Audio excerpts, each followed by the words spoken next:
نحمده ونصلي على رسوله الكريم اما بعد فاعوذ بالله من الشيطان الرجيم بسم الله الرحمن الرحيم رب اشرح لي صدري ويسر لي امري واحلل عقدة من لساني يفقهوا قولي يا ايها الذين آمنوا قوا انفسكم واهليكم نارا وقودها الناس والحجارة عليها ملائكة غلاظ شداد لا يعصون الله ما أمرهم ويفعلون ما يؤمرون يا أيها الذين كفروا لا تعتذروا اليوم إنما تجزون ما كنتم تعملون يا أيها الذين آمنوا توبوا إلى الله توبة نصوحا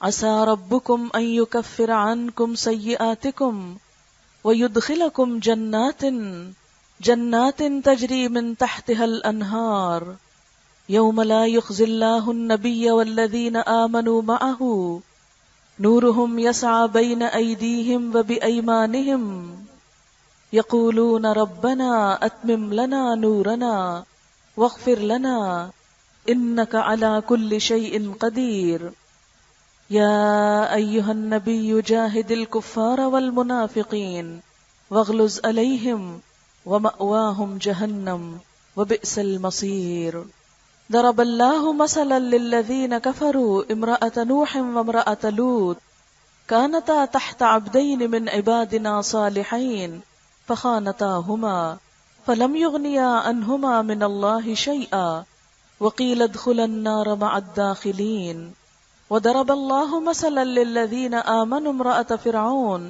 إذ قالت رب ابن لي عندك بيتا في الجنة ونجني من فرعون وعمله ونجني من القوم الظالمين ومريم ابنة عمران التي أحسنت فرجها فنفخنا فيه من روحنا وصدقت بكلمات ربها وكتبه وكانت من القانتين صدق اللہ العظیم۔ اے لوگو جو ایمان لائے ہو، بچاؤ اپنے آپ کو اور اپنے گھر والوں کو اس آگ سے جس کا ایندھن انسان اور پتھر ہوں گے، جس پر نہایت تندخو اور سخت گیر فرشتے مقرر ہوں گے، جو کبھی اللہ کے حکم کی نافرمانی نہیں کرتے اور جو کچھ بھی انہیں حکم دیا جاتا ہے اسے بجا لاتے ہیں۔ اس وقت کہا جائے گا کہ اے کافرو، آج معذرتیں پیش نہ کرو، تمہیں تو ویسا ہی بدلہ دیا جا رہا ہے جیسے تم عمل کر رہے تھے۔ اے لوگو جو ایمان لائے ہو، اللہ سے توبہ کرو، خالص توبہ۔ بعید نہیں کہ اللہ تمہاری برائیاں دور کر دے اور تمہیں ایسی جنتوں میں داخل فرما دے جن کے نیچے نہریں بہہ رہی ہوں گی۔ یہ وہ دن ہوگا جب اللہ اپنے نبی صلی اللہ علیہ وسلم کو اور ان لوگوں کو جو آپ کے ساتھ ایمان لائے رسوا نہ کرے گا۔ ان کا نور ان کے آگے آگے اور ان کی دائیں جانب دوڑ رہا ہوگا اور وہ کہہ رہے ہوں گے، اے ہمارے رب، ہمارا نور ہم پر مکمل کر دے اور ہم سے درگزر فرما، تو ہر چیز پر قدرت رکھتا ہے۔ اے نبی صلی اللہ علیہ وسلم، کفار اور منافقین سے جہاد کیجئے اور ان کے ساتھ سختی سے پیش آئیے، ان کا ٹھکانہ جہنم ہے اور وہ بہت برا ٹھکانہ ہے۔ اللہ کافروں کے معاملے میں نوح علیہ السلام اور لوط علیہ السلام کی بیویوں کو بطور مثال پیش کرتا ہے۔ وہ دو ہمارے صالح بندوں کی زوجیت میں تھیں، مگر انہوں نے اپنے شوہروں سے خیانت کی اور وہ اللہ کے مقابلے میں ان کے کچھ بھی کام نہ آ سکے۔ دونوں سے کہہ دیا گیا، جاؤ آگ میں جانے والوں کے ساتھ تم دونوں بھی چلی جاؤ۔ اور اہل ایمان کے معاملے میں اللہ فرعون کی بیوی کی مثال پیش کرتا ہے، جبکہ اس نے دعا کی، اے میرے رب، میرے لیے اپنے ہاں جنت میں ایک گھر بنا دے اور مجھے فرعون اور اس کے عمل سے بچا لے اور ظالم قوم سے مجھ کو نجات دے۔ اور عمران کی بیٹی مریم کی مثال دیتا ہے، جس نے اپنی شرمگاہ کی حفاظت کی تھی، پھر ہم نے اس کے اندر اپنی طرف سے روح پھونک دی اور اس نے اپنے رب کے ارشادات اور اس کی کتابوں کی تصدیق کی اور وہ اطاعت گزار لوگوں میں سے تھی۔ شروع کرتی ہوں اللہ کے نام سے جو بے انتہا مہربان نہایت رحم فرمانے والا ہے۔ اللہ کا شکر ہے جس نے ہمیں انسان بنایا، اس کا احسان ہے کہ اس نے ہمیں مسلمان بنایا، اس کا کرم ہے ہم پر کہ ہمیں محمد الرسول اللہ صلی اللہ علیہ وسلم کی امت میں سے اٹھایا۔ محمد الرسول اللہ صلی اللہ علیہ وسلم کا اس دنیا میں آنا اللہ تعالیٰ کی نعمتوں میں سے ایک بہت بڑی نعمت ہے، کیونکہ ان کے ذریعے اللہ تعالیٰ نے ہم سب پر اپنی رحمت فرمائی، انہیں ہمارے لیے رحمت للعالمین بنا کر بھیجا۔ وما ارسلناک الا رحمتا للعالمین۔ آپ کی یہ رحمت دراصل کیا ہے؟ آپ کو جو رحمت بنا کر بھیجا تو اس کا مطلب کیا ہے؟ حقیقت یہ ہے کہ جو کچھ آپ کے ذریعے انسانیت کو ہدایت اور رہنمائی ملی، زندگی گزارنے کا بہترین طریقہ ملا، وہی دراصل انسانوں پر اللہ تعالیٰ کی رحمت کا سبب بنا۔ قرآن پاک میں اللہ تعالیٰ فرماتے ہیں لَقَدْ مَنَّ اللَّهُ عَلَى الْمُؤْمِنِينَ إِذْ بَعَثَ فِيهِمْ رَسُولًا مِّنْ أَنفُسِهِمْ يَتْلُو عَلَيْهِمْ آيَاتِهِ وَيُزَكِّيهِمْ وَيُعَلِّمُهُمُ الْكِتَابَ وَالْحِكْمَةَ وَإِنْ كَانُوا مِنْ قَبْلُ لَفِي ضَلَالٍ مُبِينٍ۔ یقیناً اللہ تعالیٰ نے اہل ایمان پر بہت احسان کیا جب ایک رسول ان کے اندر انہی میں سے اٹھایا جو ان پر اس کی آیات پڑھ کر سناتا ہے، ان کا تزکیہ کرتا ہے، انہیں کتاب اور حکمت کی تعلیم دیتا ہے، اور بے شک اس سے پہلے وہ کھلی گمراہی میں مبتلا تھے۔ انسانیت نبی اکرم صلی اللہ علیہ وسلم کی آمد سے پہلے اپنے آپ کو بھولی ہوئی تھی، اپنی زندگی کے مقصد کو بھولی ہوئی تھی، اپنے انجام کو بھولی ہوئی تھی۔ جس معاشرے کے اندر آپ بھیجے گئے، نہ صرف یہ کہ وہ معاشرہ بلکہ پوری دنیا میں ایک فساد کی کیفیت تھی۔ قرآن پاک میں اللہ تعالیٰ فرماتے ہیں ظہر الفساد فی البر والبحر، کہ خشکی اور سمندر ہر جگہ فساد ہی فساد پھیل گیا۔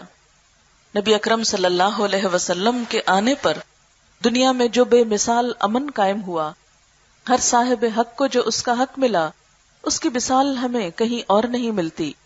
آپ کی آمد سے پہلے جو لوگ باہم لڑا کرتے تھے، ان کے ساتھ نبی صلی اللہ علیہ وسلم کی تعلیم کی وجہ سے ان کے اندر جو امن و امان ہوا، حالی نے اس کا نقشہ خوب کھینچا ہے، قبائل کو شیر و شکر کر دکھایا کہ نبی صلی اللہ علیہ وسلم نے ان باہم لڑنے جھگڑنے والے لوگوں کے دلوں میں محبت پیدا کر دی۔ حقیقت یہ ہے کہ ہمارے اس دین کا پیغام دراصل محبت کا پیغام ہے۔ آپ کی ذات رحمت بن کر آئی، لیکن آج ہم دیکھتے ہیں کہ ہم دین کے نام پر جھگڑتے ہیں۔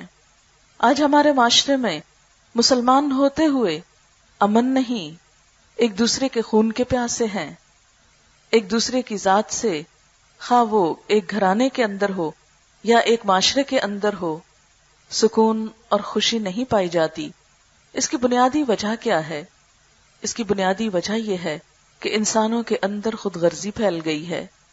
انسان صرف اپنی ذات کا بھلا چاہتا ہے، انسان دوسروں کے لیے بھلا نہیں سوچتا، دوسروں کے بارے میں اپنے دل میں کوئی دکھ اور درد محسوس نہیں کرتا۔ اور اس کی بنیادی وجہ کیا ہے؟ اس کی بنیادی وجہ دلوں میں خدا کا خوف نہ ہونا ہے، اپنے انجام کو بھولنا ہے۔ انسان اس بات کو بھولتا جا رہا ہے کہ اسے اس دنیا کے بعد کسی دوسری دنیا میں بھی جانا ہے۔ اسے یہ یاد نہیں کہ اسے اپنے اعمال کا حساب دینا ہے۔ ایک مسلمان کی پہچان کیا بتائی گئی؟ المسلم من سلم المسلمون من لسانہ ویدہ۔ مسلمان تو وہ ہوتا ہے جس کی ہاتھ اور زبان سے دوسرے مسلمان محفوظ رہیں، انہیں کوئی تکلیف نہ پہنچے۔ آپ صلی اللہ علیہ وسلم نے فرمایا خدا کی قسم تم میں سے کوئی شخص مومن نہیں ہو سکتا جب تک کہ وہ اپنے بھائی کے لیے وہ نہ چاہے جو وہ اپنے لیے چاہتا ہے۔ گویا جب تک دوسروں کے لیے وہ نہ سوچا جائے جو اپنے لیے سوچتے ہیں، دوسروں کے لیے وہ خیرخواہی کے جذبات اور محبت کے جذبات نہ ہوں جو انسان کو اپنوں کے لیے ہوتے ہیں، تو اس وقت تک انسان کا ایمان مکمل نہیں ہوتا۔ نبی صلی اللہ علیہ وسلم نے فرمایا جو شخص اللہ اور یوم آخرت پر ایمان رکھتا ہو اسے چاہیے کہ وہ اپنے ہمسائے کو تکلیف نہ دے۔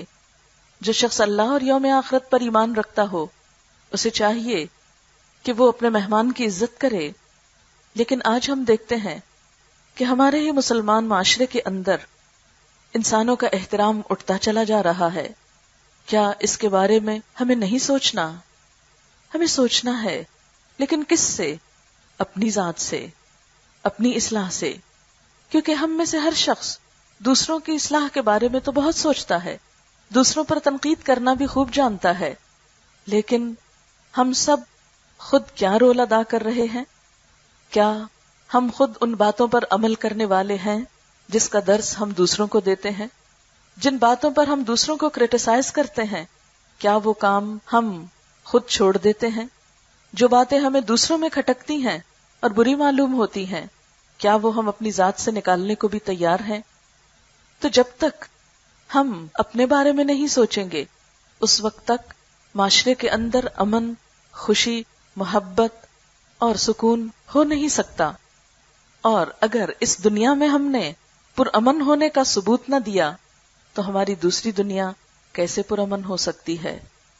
جنت پرامن لوگوں کی بستی ہے، وہاں انہی لوگوں کے لیے ٹھکانہ ہے کہ جنہیں اللہ رب العزت نے جو کرنے کو کہا وہ اپنا حق چھوڑ کر بھی کرنے کو تیار ہوں۔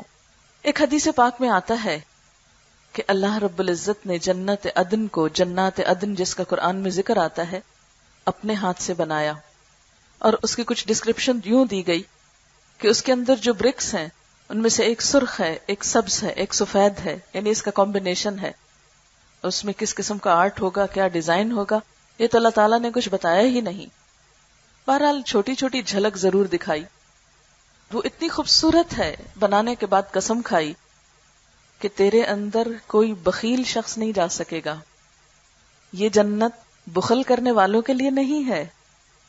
بخل کرنا کیا ہے؟ اپنی ذات کے لیے سب کچھ سمیٹنا اور دوسروں کے لیے خیر اور بھلائی کے جذبات نہ رکھنا، خیر اور بھلائی کو دوسروں سے روک دینا، اپنے لیے وہ کچھ چاہنا کہ جو خود کو پسند ہو، لیکن دوسروں کو دیتے وقت ان سب چیزوں اور پیمانوں کو بھول جانا۔ اسی طرح اللہ کے رسول صلی اللہ علیہ وسلم نے جنت کے بارے میں ہمیں یہ بھی بتایا کہ وہ بہترین جنت، وہ خوبصورت جنت ان لوگوں کے لیے نہیں کہ جو دوسروں کا حق مارتے ہیں، دوسروں پہ ظلم ڈھاتے ہیں، دوسروں کا برا سوچتے ہیں۔ آپ صلی اللہ علیہ وسلم نے جنت کا جو نقشہ کھینچا، اس سے یوں معلوم ہوتا ہے کہ جنت میں جانے والے لوگوں کے دل حسد، نفرت، بغض، کینے اور عداوت سے پاک ہوں گے۔ آپ نے فرمایا کہ جنت میں جانے والوں کے باہم دل ایسے ہوں گے جیسے پرندوں کے ہوتے ہیں، کہ ان کے اندر کسی کے لیے نفرت اور حسد نہیں۔ آج ہم سب اپنے دلوں کے اندر جھانک کر دیکھیں، اس لیے کہ دل ایک ایسی چیز ہے جس کا جائزہ ہم خود ہی لے سکتے ہیں۔ کیا واقعی ہمارا دل ان تمام جذبات سے پاک ہے؟ سورۃ الشعراء میں اللہ تعالیٰ فرماتے ہیں، یوم لا ينفع مال ولا بنون الا من اتى اللہ بقلب سلیم، جس دن مال اور بیٹے کام نہ آئیں گے مگر جو شخص قلب سلیم لے کر آیا، سلامت دل لے کر آیا، محفوظ دل لے کر آیا۔ یہ سلامت دل کس چیز سے؟ سلامت دل لالچ سے، حسد سے، شرک سے، نفرت سے، عداوت سے، دوسروں کو دکھ دینے اور دوسروں کے بارے میں برا سوچنے سے پاک۔ اللہ تعالیٰ کی ذات انسان کے دل کو دیکھتی ہے۔ ایک حدیث پاک میں آتا ہے، اللہ نہ تمہاری شکل و صورت دیکھتا ہے اور نہ تمہارے مال کو دیکھتا ہے، کیونکہ شکل و صورت تو اس نے خود بنائی ہے۔ هو الذی یصورکم فی الارحام کیف یشاء، وہ تمہیں ماؤں کے پیٹ میں جیسے چاہتا ہے بنا دیتا ہے۔ یہ تو اس کے اپنے ڈیزائنز ہیں، جس طرح جی چاہا جس کو دیا، اس میں کسی کا اپنا کوئی بھی کمال نہیں۔ لیکن وہ کیا دیکھتا ہے؟ وہ تمہارے دل اور تمہارے اعمال دیکھتا ہے، نہ شکل و صورت دیکھتا ہے، نہ مال دیکھتا ہے، کیونکہ مال بھی اس کی اپنی تقسیم ہے، جس کو جتنا چاہے نوازے۔ چاہے تو اپنے نافرمان بندوں کو، نمرود اور فرعون کو بہت کچھ دے دے، اور چاہے تو اپنے پسندیدہ بندوں کو اتنا بھی نہ دے کہ 2 وقت ان کا پیٹ بھر سکے۔ یہ اس کی اپنی تقسیم ہے۔ اس لیے ان چیزوں سے وہ متاثر نہیں ہوتا۔ وہ کس سے متاثر ہوتا ہے کہ انسان کا دل کیسا ہے، کیونکہ وہ بندہ مومن کے دل میں ہی سماتا ہے۔ انسان کے جسم میں صرف دل ہی ایسی جگہ ہے جہاں اللہ تعالیٰ کا مقام ہو سکتا ہے، یا جہاں پر انسان اپنے رب کو محسوس کر سکتا ہے.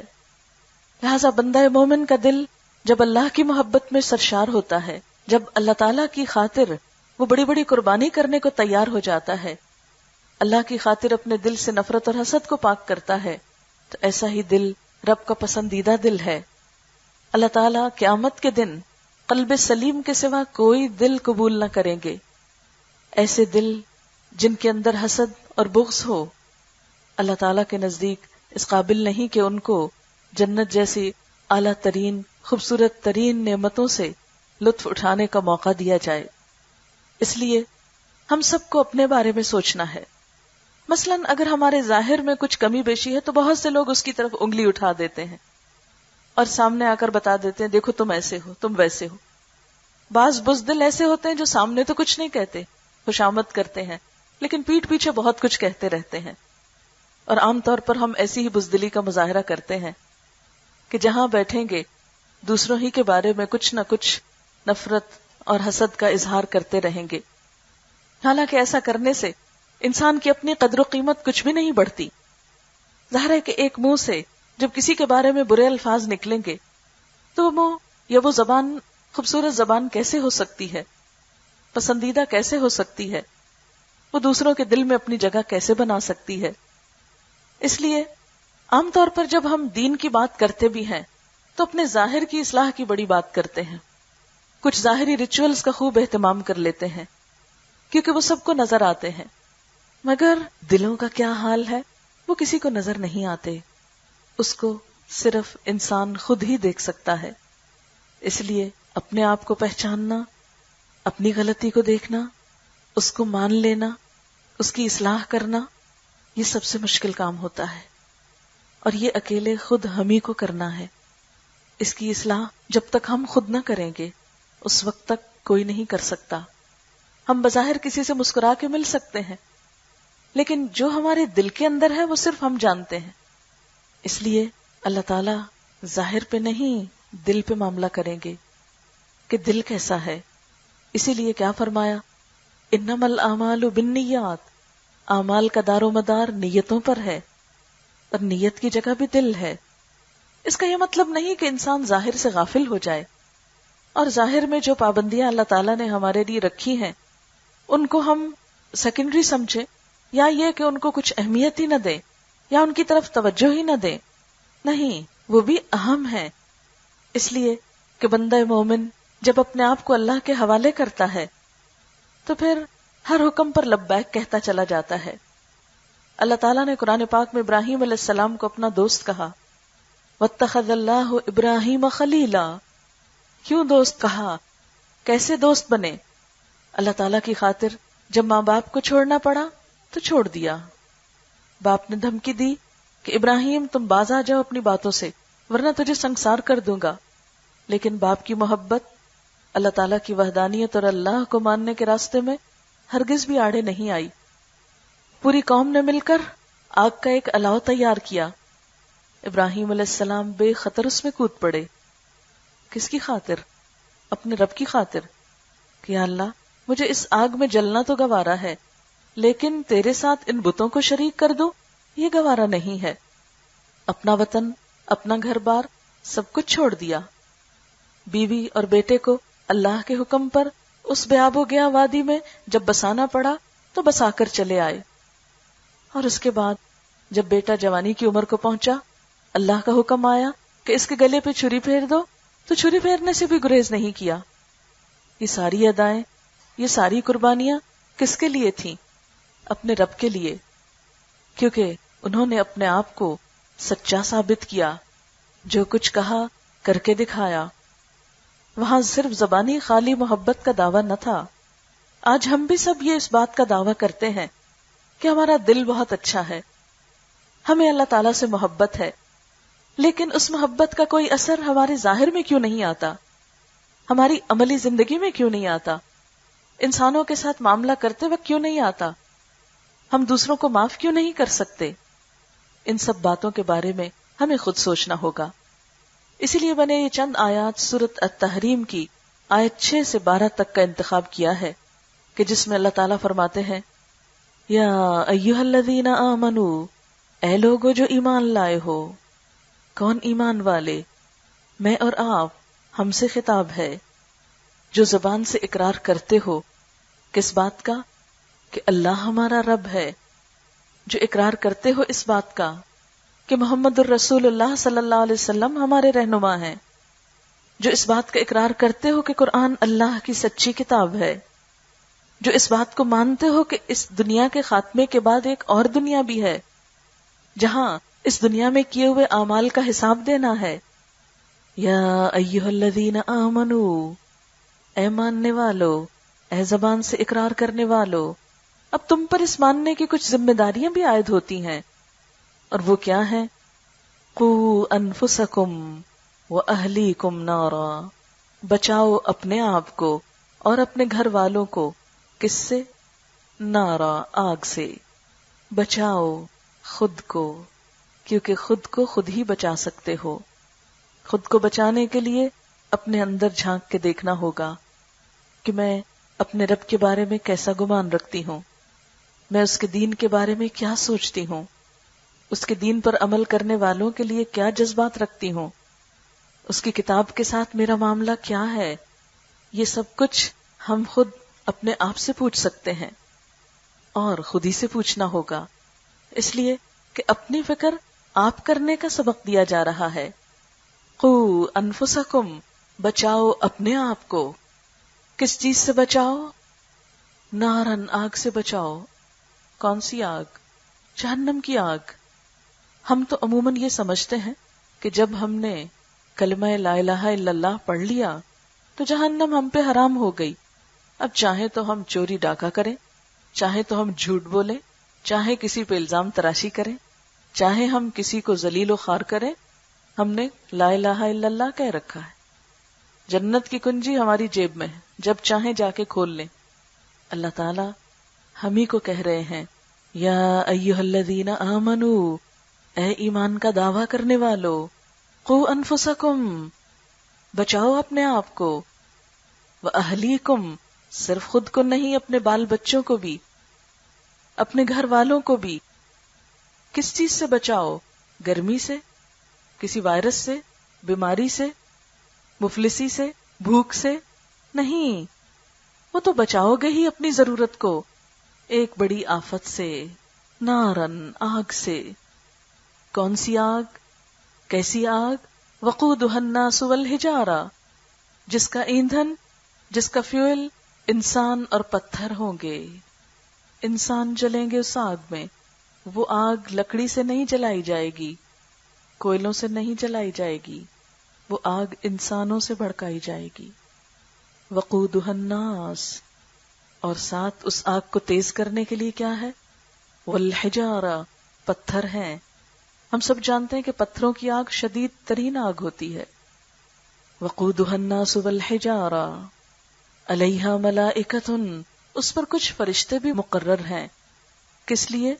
تاکہ اس میں جانے والے باہر نہ نکل سکیں، بھاگ نہ سکیں۔ علیہا ملائکۃ غلاظ، غلاظ کا لفظ غلیظ سے ہے، سخت، سنگ دل، بڑے پتھر دل ہیں، بہت تند خو ہیں، کسی پہ نرمی نہیں کرتے، کسی کو نہیں چھوڑتے۔ شداد، بہت شدید ہیں، بہت شدت سے معاملہ کرتے ہیں۔ لا یعصون اللہ ما امرہم، وہ اللہ کے حکم کی نافرمانی نہیں کرتے۔ ویفعلون ما یؤمرون، اور وہی کرتے ہیں جو حکم دیے جاتے ہیں۔ جو اللہ تعالیٰ کی طرف سے ان کو حکم ملتا ہے وہ اس کے پابند ہیں، وہ اپنے رب کے فرما بردار ہیں، انہیں انسانوں سے ہمدردی نہیں۔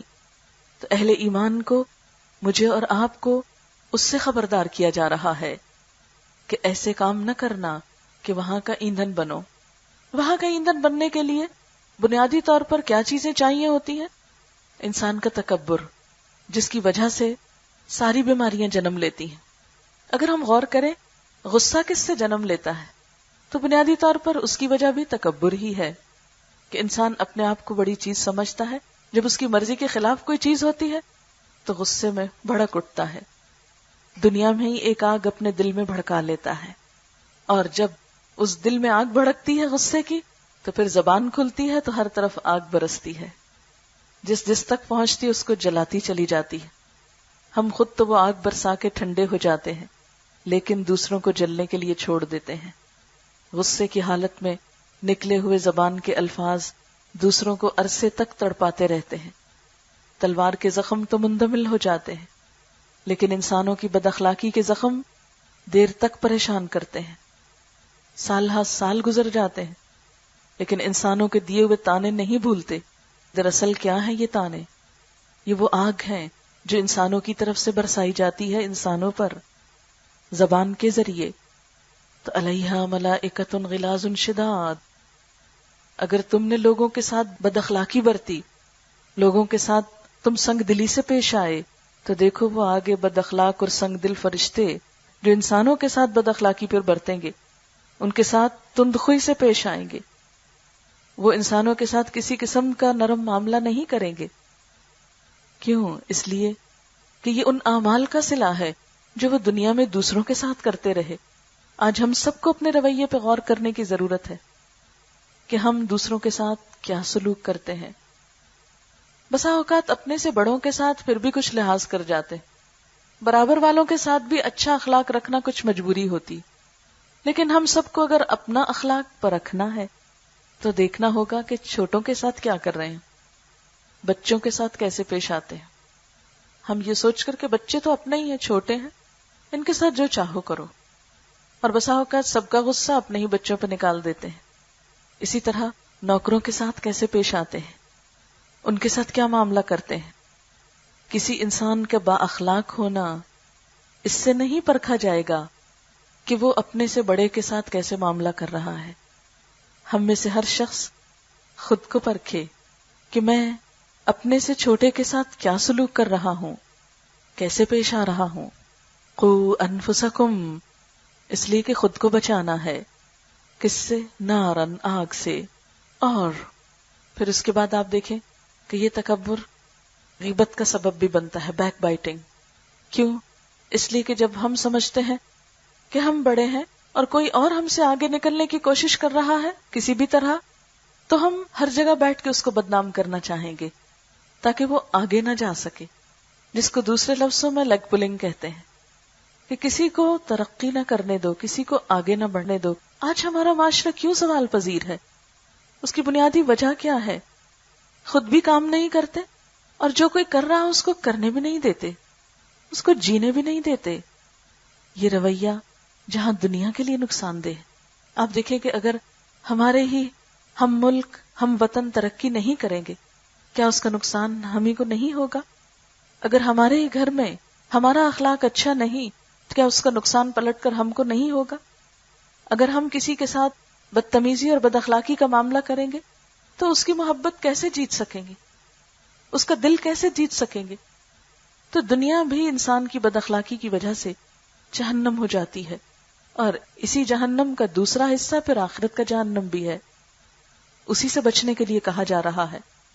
اور پھر دوسری بڑی ذمہ داری، وَأَهْلِيكُمْ، اپنے بچوں کی فکر بھی کرو۔ جو اچھا اخلاق خود اپناؤ گے وہی تمہارے بچوں میں بھی ٹرانسفر ہوگا۔